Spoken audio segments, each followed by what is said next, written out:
कुरान की जो आयत मैंने आपके सामने पढ़ी है उसी की रोशनी में कुछ बातें आपके सामने रखूंगा। अल्लाह रब्बुल आलमीन ने फरमाया, उदउ इला सबील रब्बिका बिल हिक्मा वल मौइज़तिल हसना। लोगों को दीन की तरफ बुलाओ, बहुत ही अक्लमंदी से, दानिशमंदी से, हिकमत से। बहुत आसान उर्दू बोलने की कोशिश करूंगा ताकि आपके जहन में बैठ जाए। अल्लाह तबारक व तआला ने कहा कि दीन की दावत भी अगर किसी को दो तो उसमें होशियारी होनी चाहिए, हिकमत होनी चाहिए, दानाई होनी चाहिए, अक्लमंदी होनी चाहिए। अब समझ रहे हैं आप? यानी किसी को दीन की दावत भी जब देंगे तो उसमें भी बहुत ही अक्लमंदी के साथ, फितना ना हो, फसाद ना हो, लड़ाई ना हो, झगड़ा ना हो, गाली गलूज ना हो, और वो बातें फायदेमंद हो तो बयान किया जाए। और कोई शख्स आपकी बातें लाख उसके सामने आप रखें लेकिन वो मानने वाला नहीं, तो आप उसके सामने बात करके क्या करेंगे? अल्लाह रब्बुल आलमीन ने ऐसे लोगों के बारे में कहा, इन्नल्लज़ीना कफरू सवाउन अलैहिम अअंज़रतहुम अम लम तुनज़िरहुम ला युमिनून। आए मोहम्मद सल्लल्लाहु अलैहि वसल्लम, आप इन्हें समझाएं या ना समझाएं, आप जिनको समझा रहे हैं आप उनको समझाएं या ना समझाएं, इन काफिरों को,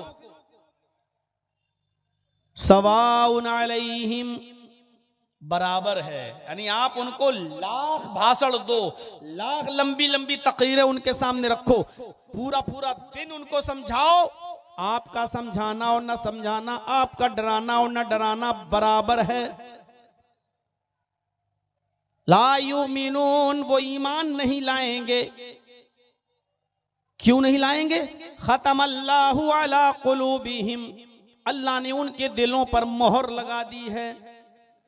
जब किसी के दिल पर मोहर लग जाए तो वो कोई बात नहीं सुन सकता। आप लाख सुनाइए, वो कहेगा ठीक है, बस बाबा आपने कह दिया, अब आप जाइए। पंचायत कर लीजिए, उसको बिठाल दीजिए, 4 आदमी उसको समझाएंगे, ऐसा नहीं करो, ठीक है, वो कहेगा पंचायत में पंचों का फैसला सर आंखों पर, लेकिन मेरा परनाला यहीं लगेगा।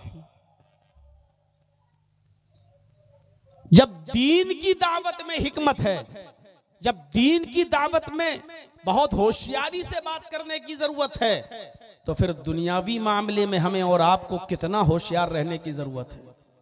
ये वक्त का तकाजा है, समझने की कोशिश करिए। इस्लाम की बुनियाद कितनी चीजों पर है?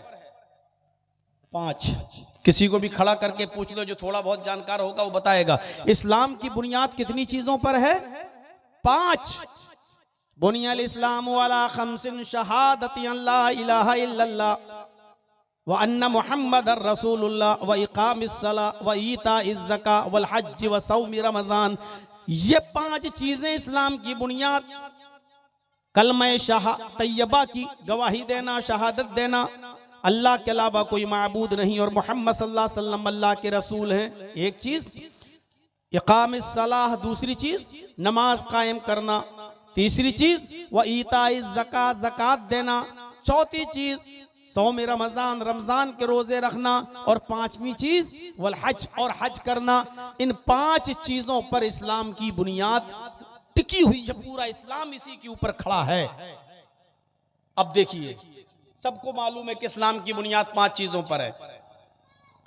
हजरत मुआज इब्ने जबल को जब अल्लाह के नबी सल्लल्लाहु अलैहि वसल्लम ने यमन का गवर्नर बनाकर भेजा, जब यमन का गवर्नर बनाकर भेजा, क्या है मुआज, अब तुम यमन जाओ और यमन के तुम गवर्नर बनाए जा रहे हो, वहां के लोगों में तुम इस्लाम की दावत पेश करना, यमन अब हमारे कब्जे में आ गया है। यमन का गवर्नर बनाकर जब भेजा, ये आदमी नहीं मानेगा अपनी हरकत से,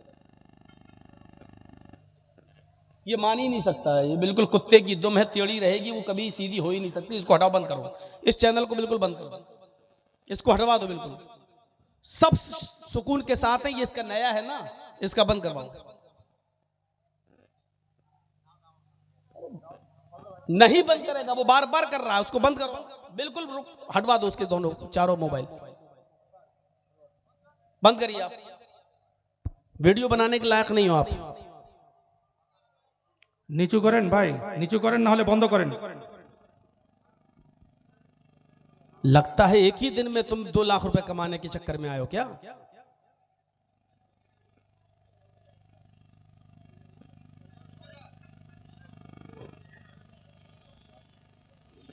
तो जब यमन का गवर्नर बनाकर भेजा और यमन पर जब फतह हो गई तो अल्लाह के नबी ने कहा, आए मुआज, यमन के लोगों को तुम इस्लाम की दावत देना तो सबसे पहले उनको कलमे की दावत देना। जबकि इस्लाम की बुनियाद कितनी चीजों पर है? 5। लेकिन आपने क्या कहा, आए मुआज, जब यमन जाओ तो 5 चीजें बैक लोगों को मत बताना। अगर 5 चीजें लोगों को एक साथ बता दोगे तो भाग जाएंगे, कोई भी इस्लाम के करीब नहीं आएगा, कोई भी इस्लाम के करीब नहीं आएगा। इसलिए धीरे धीरे उनको इस्लाम की दावत देना और एक एक चीज की तरफ बुलाना। पहली चीज कलमे की तरफ उनको बुलाना, कहना कि अल्लाह के अलावा कोई माबूद नहीं और मोहम्मद सल्लल्लाहु अलैहि वसल्लम अल्लाह के रसूल हैं। जब वो पहली चीज पर ईमान ले आए, अल्लाह को अपना माबूद मान लें और मोहम्मद सल्लल्लाहु अलैहि वसल्लम को रसूल मान लें और इस पर जब कायम हो जाएं और पूरे पक्के हो जाएं, तब उनसे कहना कि अल्लाह रब्बुल आलमीन ने तुम्हारे ऊपर दिन भर में 5 टाइम की नमाज फर्ज की है। यानी 5 चीजें एकदम नहीं बताई जा रही है, बैक वक्त नहीं। हिकमत देखिए, होशियारी देखिए, समझबूझ देखिए। अल्लाह के रसूल सल्लल्लाहु अलैहि वसल्लम ये भी कह सकते थे, मास 5 चीजें उनको बता दो, जिसको मानना होगा मानेगा, जिसको नहीं मानना होगा नहीं मानेगा। लेकिन नहीं, 5 चीजें एकदम बैक वक्त नहीं बताई जा रही हैं। पहले कलमे की दावत देना, जब कलमे पर अमल करने लगे तब उनसे कहना कि तुम्हारी ऊपर नमाज भी फर्ज की गई है। जब वो 5 वक्त की नमाज के पाबंद हो जाएं और नमाज किसी भी कीमत पर न छोड़ें, जब वो 5 वक्त नमाज पढ़ने लगे तब उनसे कहना कि अल्लाह रब्बुल आलमीन ने तुम्हारे ऊपर ज़कात भी फर्ज की है, व ईताइज़ ज़कात, तब उनसे कहना कि तुम्हारे ऊपर ज़कात भी फर्ज है। 40 रुपए में 1 रुपया, 100 रुपए में 2.5 रुपया, 1000 में 25 रुपया, 1 लाख में 2500 रुपया। तुम्हारे ऊपर ज़कात भी फर्ज है अगर तुम साहिब इस्तिताअत हो तो। पहले कलमे की तरफ, जब कलमे पर अमल हो जाए तो नमाज की तरफ, और जब नमाज भी पढ़ने लगे तो ज़कात की तरफ, और जब ज़कात भी देने लगे और पक्के हो जाएं तब उनसे कहना कि अल्लाह रब्बुल आलमीन ने तुम्हारे ऊपर रमजान के रोजे भी फर्ज किए हैं। 1 महीने में 30 दिन, 29-30 जो भी होता चांद के हिसाब से। और जब वो रोजे भी रखने लगे और रोजे के भी पाबंद हो जाएं तब उनसे कहना कि तुम्हारे ऊपर पूरी जिंदगी में 1 मर्तबा हज भी फर्ज किया गया है। उलमा बैठे हैं, बुखारी की रिवायत है, पूछिए अल्लाह के रसूल ने क्या कहा। आए मुआज, इस्लाम की बुनियाद है तो 5 चीजों पर, लेकिन 5 चीजें तुम बैक वक्त उनके सामने मत रख देना। अगर 5 चीजें तुम उनको बता दोगे तो कोई इस्लाम कबूल नहीं करेगा, सब भाग जाएंगे। कलमा भी पढ़ो, अल्लाह के अलावा किसी के सामने झुको भी नहीं, नबी को रसूल को अपना नबी भी मानो, मोहम्मदुर रसूलुल्लाह को, और नमाज भी पढ़ें, ज़कात भी दें और हज भी करें और रोजे भी रखें। इतना मुश्किल काम हमसे नहीं होगा। वो दूर भाग जाएंगे, इस्लाम के करीब नहीं आएंगे। आज हमारे उलमा हजरात गौर करें, क्या आज दावत इसी तरीके से देते हैं लोगों को?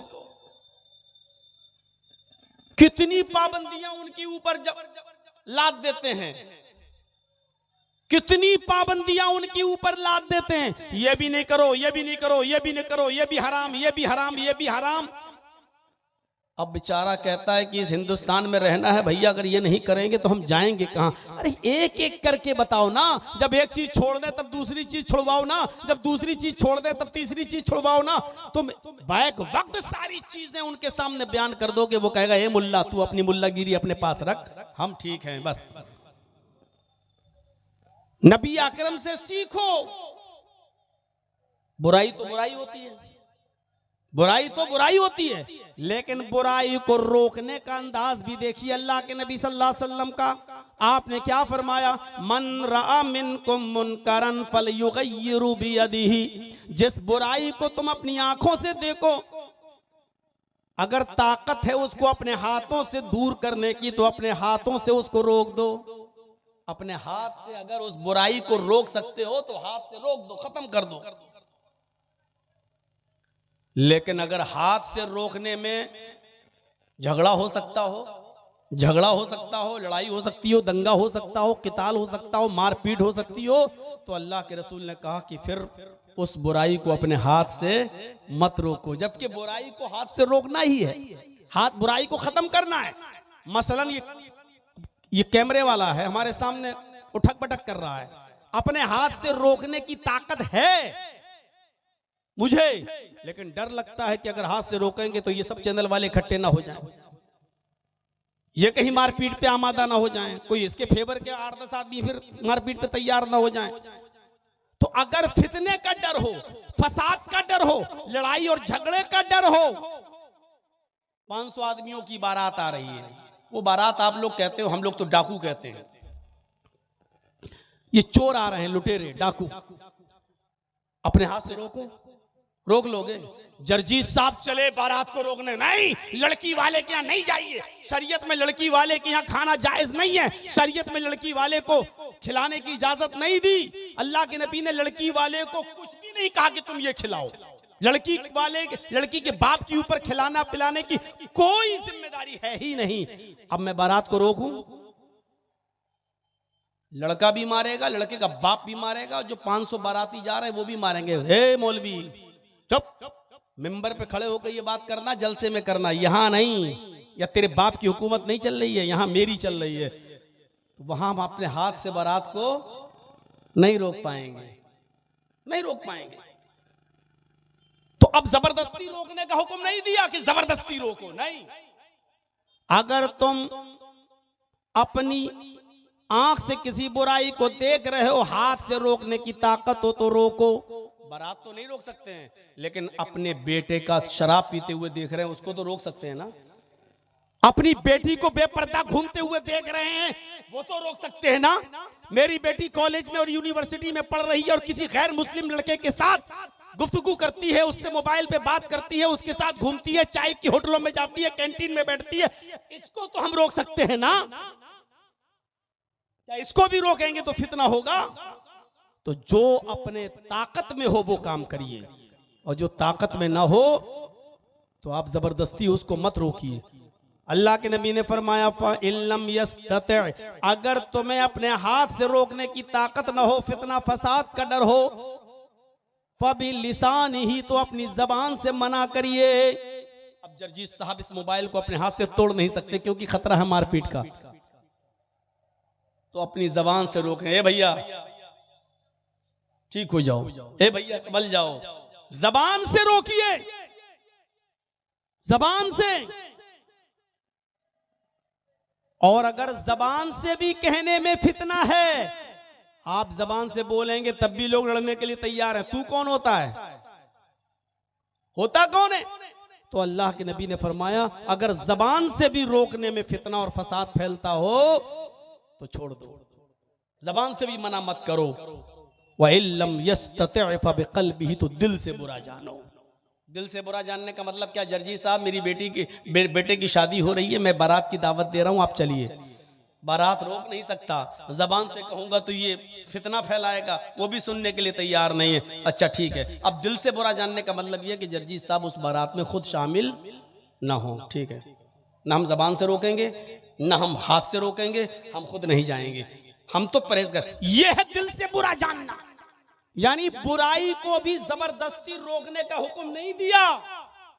अगर फितना और फसाद फैलने का डर है, शरीयत ये कहती है बुराई को रोको, लेकिन ताकत हो तो। हजरत उमर खलीफा थे ना, एक शख्स को देखा, हंसेंगे आप, एक शख्स को देखा कि वो ये पैजामा जो था उनका, लुंगी टखने से नीचे था, ये यहां से, और किसी मुसलमान के लिए हलाल नहीं है कि वो टखने से नीचे कपड़ा पहने। टखना समझते हैं ना, ये इससे नीचे कपड़ा पहनना हराम है।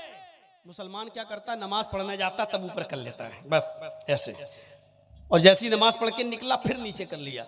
ये किसी भी कंडीशन में हलाल नहीं है। नमाज पढ़ रहे हो तब भी ऊपर होना चाहिए, चल रहे हो फिर रहे हो तब भी ऊपर होना चाहिए। ये टखने से नीचे नहीं होना चाहिए। टखने से नीचे है तो हराम है। अल्लाह के नबी फरमाते हैं कयामत के दिन अल्लाह उस शख्स के ऊपर रहमत की नजर नहीं डालेगा जिसका पैंट, जिसका पैजामा, जिसकी लुंगी, जिसका कपड़ा टखनों से नीचे होगा। दुनिया में जो कपड़ा टखनों से नीचे पहनता होगा, कयामत के दिन अल्लाह रब्बुल आलमीन उसके ऊपर रहमत की नजर नहीं डालेगा। दो ही नजरें होती हैं, या तो रहमत की या गुस्से की। जब रहमत की नजर नहीं डालेगा तो इसका मतलब क्या हुआ, गुस्से की नजर। क्या रब की गुस्से की नजर कोई मुसलमान बर्दाश्त कर सकता है? क्या अल्लाह की नफरत और गुस्से की नजर कोई सह सकता है? हजरत उमर फारूक ने एक आदमी को देखा कि वो टखने से नीचे पैजामा पहने हुए है, टखने से नीचे यहां। तो हजरत उमर ने उसको देखते ही कहा ताल। उसने पीछे मुड़ के देखा, अमीरुल मोमिनीन मैं? आपने कहा इधर आओ। जब वो करीब आया तो आपने उससे कहा अहाइज अंता। तर्जमा सुनिए, बहुत हंसी आएगी। आपने कहा अहाइज अंता, क्या तुझे पीरियड आ रहा है क्या? आप हमसे कह सकते हो मौलाना जर्जी साहब ये क्या बेहुदा बातें कर रहे हो। हजरत उमर ने उससे कहा अहाइज अंता, क्या तुझे पीरियड आ रहा है? महीना आ रहा है जो औरतों को आता है, लेडीज को आता है। तो उसने दाएं बाएं देखा घूम के कि अमीरुल मोमिनीन किससे कह रहे हैं? कहा कि तुझसे। हंसते हुए कहता मुझसे? हल यहीजुर रजुल, क्या मर्द को भी पीरियड आता है? हजरत उमर से क्या कहता है, हल यहीजुर रजुल, क्या मर्द को भी पीरियड आता है? तो हजरत उमर ने कहा क्या मर्द भी टखने से नीचे कपड़ा पहनता है? यानी अल्लाह के नबी ने टखने से नीचे कपड़ा पहनने का हक, अधिकार ये औरत को दिया है, लेडीज को दिया है, और ये तू अपना रहा है। अगर औरतों वाला काम कपड़ा पहनने में कर सकता है तो औरतों वाला काम पीरियड भी है, वो भी हो सकता है तुझे। उसने कहा नहीं नहीं नहीं ठीक है, मैं घर जाके छोटा कर लूंगा, अमीरुल मोमिनीन मुझे आप माफ कर दो। हजरत उमर ने कहा नहीं, अब तो मैंने अपनी आंख से देख लिया है और मेरे अंदर अपने हाथ से दूर करने की ताकत है। छुरी मंगवाई और उसका पैजामा जितना ऊपर था नीचे उसको काट के यहाँ तक कर दिया, फाड़ दिया, उसको काट दिया। कहा अमीरुल मोमिनीन मैं घर पे कर लेता। कहा नहीं, मैंने अपनी आंख से देख लिया है, इसलिए अब मैं ही छोटा करूंगा इसको। अपने हाथ से दूर कर दिया।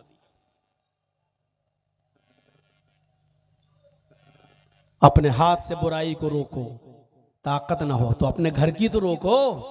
आप अपनी बहनों, अपनी बेटियों, अपनी बीवियों को तो पर्दा करा सकते हो, दूसरे की बारात में आप रुकावट नहीं बन सकते हो। तो अपने बेटे की बारात तो शरीयत के मुताबिक ले जा सकते हो, अपनी बेटी का खाना तो शरीयत के मुताबिक कर सकते हो। ये जलसे किस लिए होते हैं? इस्लाह मुआशरे के लिए। मेरे भाइयों सुनिए, बहुत जरूरी है हिकमत, दानाई, होशियारी जो दीन के अंदर भी होनी चाहिए और दुनियावी मामले के अंदर भी होनी चाहिए। आइए एक और वाक़या सुनाऊं आपको, और दिलचस्प वाक़या। आप सुनते जाएंगे, आपको एहसास होगा, आपको एहसास होगा। अल्लाह के नबी जनाब मोहम्मद रसूलुल्लाह सल्लल्लाहु अलैहि वसल्लम के पास एक नौजवान आता है और आकर कहता है, आए अल्लाह के नबी, मैं देहाती हूं, नया नया इस्लाम लाया हूं, बुराइयों में डूबा हुआ हूं, मेरे अंदर 4 बुराइयां पाई जाती हैं। तबरानी की और दारमी की रिवायत है, जरा गौर से सुनिएगा, बहुत ज्यादा आप इंजॉय करेंगे इस हदीस को सुनकर।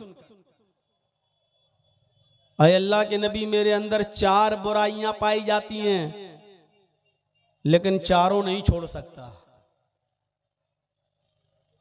आपके कहने पर एक छोड़ दूंगा बस। अब कोई जर्जीस से कहे कि मौलाना जर्जीस साहब, मेरे अंदर बहुत सी बुराइयां पाई जाती हैं, लेकिन आप कहें तो एक छोड़ दूंगा, तो मैं कहूंगा भाग, छोड़ना तो पूरी छोड़, एक छोड़ दूंगा क्या मतलब? अल्लाह के नबी से कह रहा है, अल्लाह के रसूल, मेरे अंदर 4 बुराइयां पाई जाती हैं, आपके कहने पर एक छोड़ सकता हूं, लेकिन चारों नहीं छूट पाएंगी। तो आपने कहा, अच्छा ये बताओ कि बुराइयां क्या क्या हैं, बुराइयां क्या क्या हैं, तब हम बताएं कि कौन सी बुराई छोड़ दो।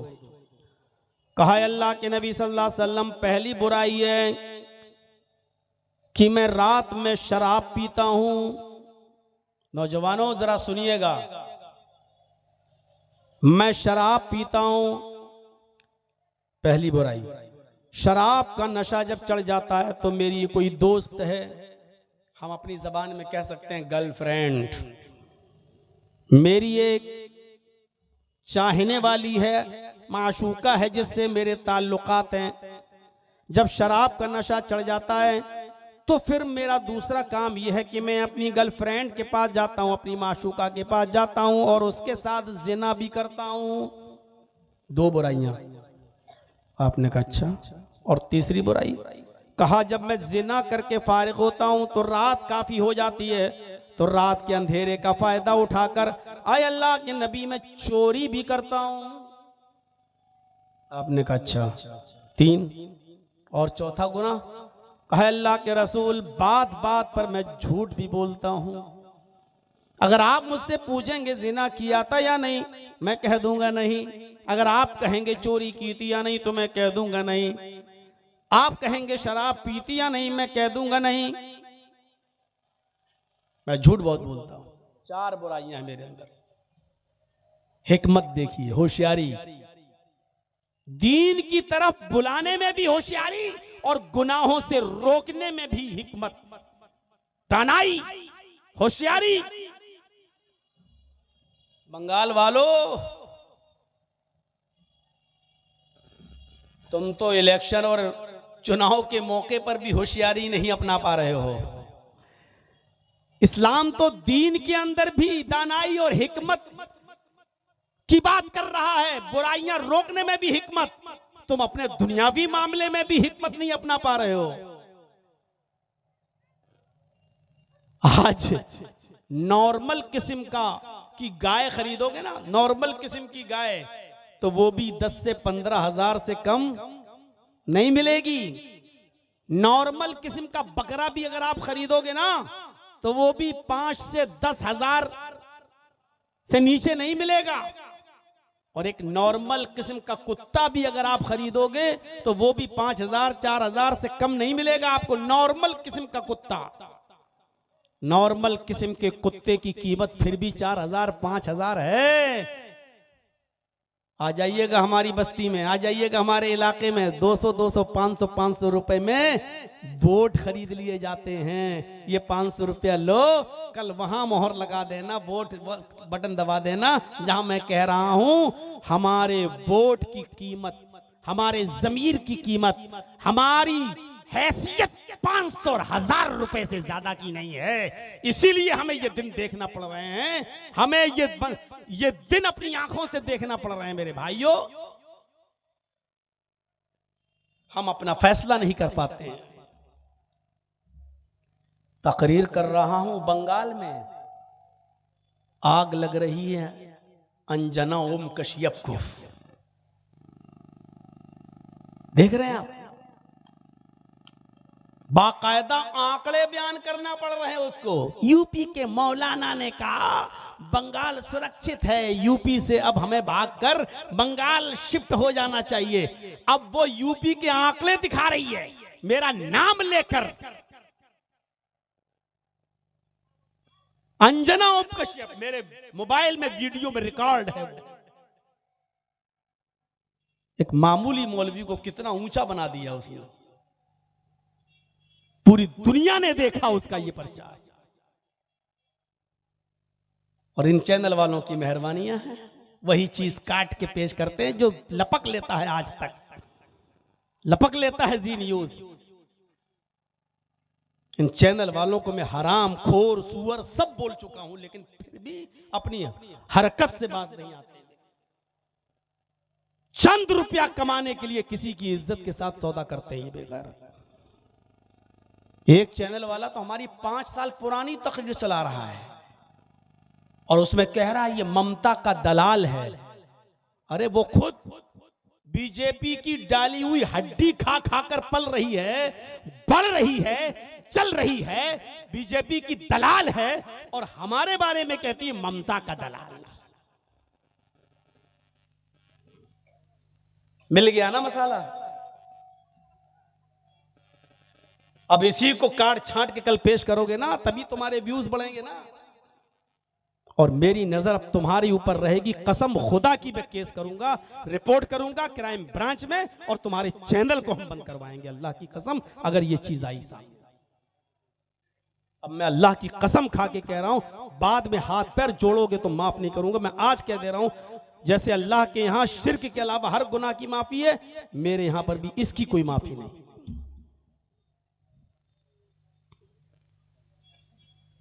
मेरा कुछ नहीं हो रहा, लेकिन तुम अपने आप को बचा के रखना। तो मेरे साथियों, उसने कहा अल्लाह के रसूल मैं शराब पीता हूं, फिर जिना करता हूं, फिर चोरी करता हूं और उसके बाद मैं झूठ भी बोलता हूं, एक छोड़ सकता हूं। कोई कहे जर्जी साहब एक लड़की से मोबाइल पे बात भी करता हूं, मेरी दोस्ती है कॉलेज की लड़की से, मैं शराब भी पीता हूं, आप बताइए कौन सी चीज छोड़े। मैं कहा हट, क्या कहूंगा, हट, मुझसे बात मत करना, इतना गंदा है तू इंसान। अल्लाह के रसूल ने उससे ये नहीं कहा कि बड़े गंदे इंसान हो। आप बुराई से नफरत करते थे, बुरे इंसान से नहीं। आपने कहा अगर आज मैंने इसको भगा दिया तो ये इस्लाम भी छोड़ बैठेगा और ये गुनाह भी करता रहेगा। आपने उससे कहा इधर आओ, इधर आओ, इधर आओ, करीब किया, उदनु मिन्नी, करीब हुआ। आपने उससे कहा शराब पीते हो जी, जिना भी करते हो जी, चोरी भी करते हो जी, सब रात में करते हो जी, झूठ भी बोलते हो कि हाँ, तो चारों नहीं छोड़ पाओगे। नहीं, अल्लाह के रसूल चारों नहीं छोड़ूंगा, फिर एक छोड़ दिए। तो आपने कहा एक तो छोड़ोगे ना, कहा एक छोड़ दूंगा। आपने कहा अच्छा झूठ बोलना छोड़ दो। क्या कहा? झूठ बोलना छोड़ दो। हंसने लगा, कहता अल्लाह के रसूल लड़की छुड़वाई होती तो मुश्किल होता, शराब छुड़वाई होती तो मुश्किल होता, चोरी छुड़वाई होती तो मुश्किल होता, आपने झूठ छुड़वाया, ये तो बाएं हाथ का काम है। वादा करता हूं झूठ नहीं बोलूंगा। आपने कहा ऐसे नहीं, मेरे हाथ पर हाथ रखकर बैठ कर।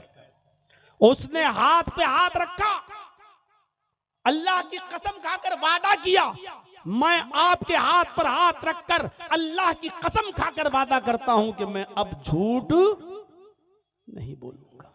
आपने कहा अल्लाह तुझे तेरे वादे पर पक्का रखे। चला गया।